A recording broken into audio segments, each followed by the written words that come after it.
Pemerintah akan menerapkan program vaksinasi COVID-19 mandiri atau berbayar pada tahun depan. Skema wacana ini diperuntukkan bagi golongan masyarakat mampu atau masyarakat menengah ke atas. Kami bahas malam hari ini bersama Sekjen Asosiasi Rumah Sakit Swasta Indonesia, Iing Iksan Hanafi, dan juga pengurus harian Yayasan Lembaga Konsumen Indonesia YLKI, Sudaryatmo. Selamat malam Pak Iing dan juga Pak Sudaryatmo. Ya, selamat malam, Mas. Baik, terima kasih Bapak-Bapak. Saya ke Pak Iing terlebih dahulu. Masih wacana, tapi kalau memang ini goal nantinya, seberapa siap, bagaimana kesiapan dari rumah sakit swasta di Indonesia menjalankan program vaksinasi berbayar ini untuk masyarakat golongan menengah ke atas ini? Baik, terima kasih. Selama ini kami di fasilitas kesehatan swasta membantu program pemerintah dalam melakukan vaksin program ya. Dan juga kami juga ikut terlibat dalam vaksinasi gotong royong ya. Jadi memang kami sudah berpengalaman ya untuk mempersiapkan vaksin ini. Malahan sebelum era pandemi juga memang kami di vaksin itu rutin melakukan vaksinasi, bukan masalah COVID ya. Nah, menjelang untuk persiapan vaksinasi swasta, tentunya masyarakat yang mampu, tadi saya katakan mampu ya, tentunya kami sih menyambut baik, tapi harap mungkin diperhatikan apakah di era pandemi ini secara regulasi memungkinkan masyarakat yang mampu itu untuk berbayar, karena masalahnya di era pandemi ini. Oke. Kalaupun ini nanti jalan, sudah harus dipikirkan bagaimana gambaran atau skema pendistribusian vaksinasi, begitu juga peralatan, kemudian SDM ya Pak Iing? Bagi kami di Vaskes sudah tidak menjadi kendala ya selama ini dengan vaksinasi program ataupun gotong royong ya, ataupun mungkin kita beberapa Vaskes kerjasama dengan TNI, Polri ataupun yang lain untuk melaksanakan program. Jadi bagi kami tidak masalah gitu untuk melaksanakan vaksinasi. Oke, saya ke YLKI, ke Pak Sudaryatmo. Tanggapan dari YLKI tentang wacana vaksin berbayar khususnya untuk masyarakat yang dianggap mampu atau masyarakat menengah ke atas. Seperti apa dari YLKI menanggapi ini? Apakah betul karena memang di satu sisi ya mereka-mereka yang dimasuk dalam golongan ini adalah mereka yang mampu membayar untuk vaksin. Tapi apakah ini kemudian tidak berseberangan terkait dengan hak warga dalam penerimaan vaksin yang sebagaimana sudah disebutkan semuanya sebenarnya kan gratis? Ya, terima kasih. Jadi memang di sini ada dua isu ya. Pertama isu legal, yang kedua isu etis sebenarnya. Isu legal adalah status dari vaksin sendiri itu mandatori atau bukan. Jadi kalau mandatori itu memang mestinya itu difasilitasi oleh negara. Seperti dilakukan di beberapa negara seperti di Hong Kong, di Prancis. Tapi ada juga yang negara yang melakukan mandatori secara parsial. Jadi misalnya di Amerika itu pegawai pemerintah federal dan anggota militer itu memang mandatori divaksin. Jadi kalau mandatori itu institusi lembaga yang menyatakan itu sebagai kewajiban itu yang memang mestinya harus menyediakan memfasilitasi vaksin tadi. Yang kedua adalah isu ini sebenarnya isu etik. Jadi kalau vaksin berbayar untuk orang mampu itu memang pertama ini nanti kriteria yang mampu tidak mampu itu baseline datanya pakai apa? Satu itu. Yang kedua adalah ini menjadi problem etik ketika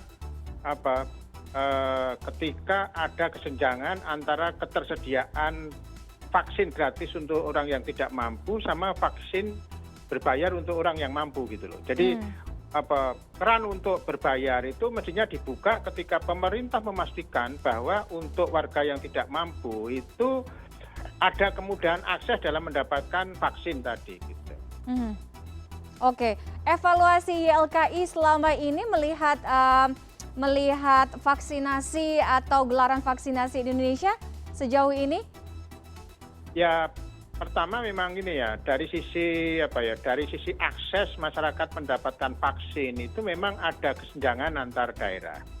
Jadi untuk DKI itu terus terang kita akui begitu mudah mendapatkan akses untuk vaksin. Tapi jangankan di luar Jawa, di Jabodetabek itu aja kondisinya berbeda gitu loh. Jadi misalnya saya tinggal di Kabupaten Bogor itu ya baru akhir-akhir ini fasilitas vaksin itu pilihannya banyak. Tapi sebelumnya sangat sulit mendapatkan vaksin. Apalagi kalau kita bicara di luar Jabodetabek atau di luar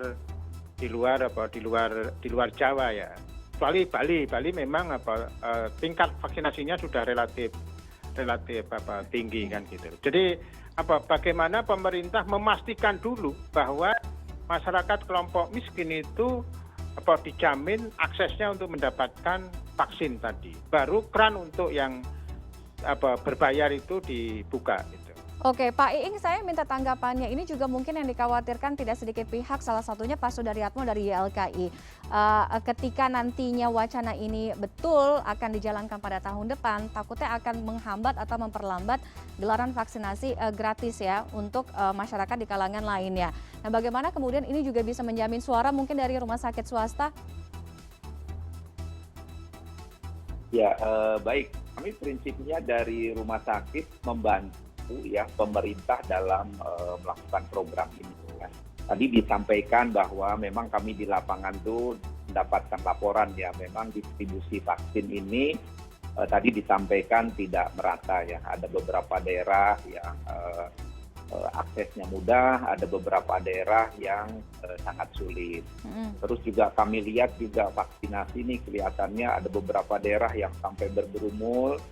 Jadi saran kami adalah bagaimana vaksin itu memang dipersiapkan ya, jadi mungkin tiap hari itu ada vaksinasi di situ gitu. Jadi mungkin nggak ada lagi tempat vaksin massal yang di situ berkerumun, itu kan tentunya sangat membahayakan juga. Jadi saya setuju tadi, jadi vaskes itu ada akses untuk vaksinasi di situ, jadi masyarakat juga bisa mudah untuk mendapatkan aksesnya ya, untuk mendapatkan akses vaksinasi itu. Nah, setelah misalnya pemerataan itu sudah dilakukan, tentunya kita persilahkan untuk masyarakat yang mampu itu mungkin dilakukan yang bayar gitu loh.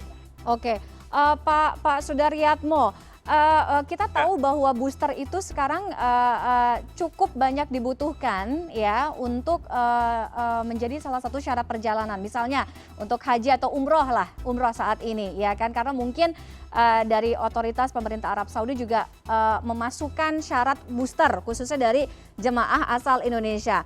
Nah, artinya dengan adanya vaksinasi berbayar ini, orang-orang yang taruhlah ya memang mampu untuk membayar gitu, dengan adanya program vaksinasi booster ini, bukankah ini bisa membantu atau mendorong gitu, mempermudah? Ya, jadi memang kalau vaksin booster untuk sebagai persyaratan tertentu seperti ibadah haji ya, itu kita harus ikuti ya. Tapi kalau itu secara voluntary menjadi persoalan ketika di satu sisi masih banyak anggota masyarakat yang belum mendapatkan vaksin dosis 1, tapi di sisi lain masyarakat yang mampu itu sudah bisa mendapatkan vaksin booster. Ini yang secara legal tidak ada masalah, tapi secara etik itu menjadi persoalan. Oke, secara etik ya intinya ya kalau dari YLKI melihatnya. Saya kembali ke Pak Iing, kalau tadi kan vaksin booster untuk syarat perjalanan. Kita tahu bahwa sekarang Pak Iing banyak sekali yang menawarkan paket-paket wisata, ya kan, paket-paket wisata di luar negeri dengan alasan vaksinasi. Ya, salah satunya yang mendapatkan vaksinasi booster ini yang mungkin sekarang juga tersedia di Indonesia. Nah, apakah nantinya ketika program ini dijalankan ada kekhawatiran ini justru akan memperlambat atau mungkin orang cenderung untuk memilih? Jadi kan akan ada dua pilihan, dua-duanya sama-sama bayar, untuk orang-orang mampu ya bisa saja membayar dua-duanya.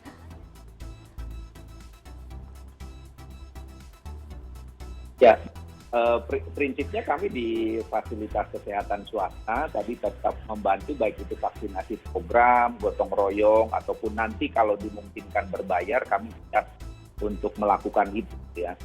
Sebetulnya kami tidak khawatir kalau misalnya ada masyarakat yang pergi ke luar negeri untuk melakukan vaksinasi gitu ya. Ya memang itu kan kita tidak bisa memaksa mereka untuk pergi keluar ya. Itu haknya warga negara tentunya gitu loh.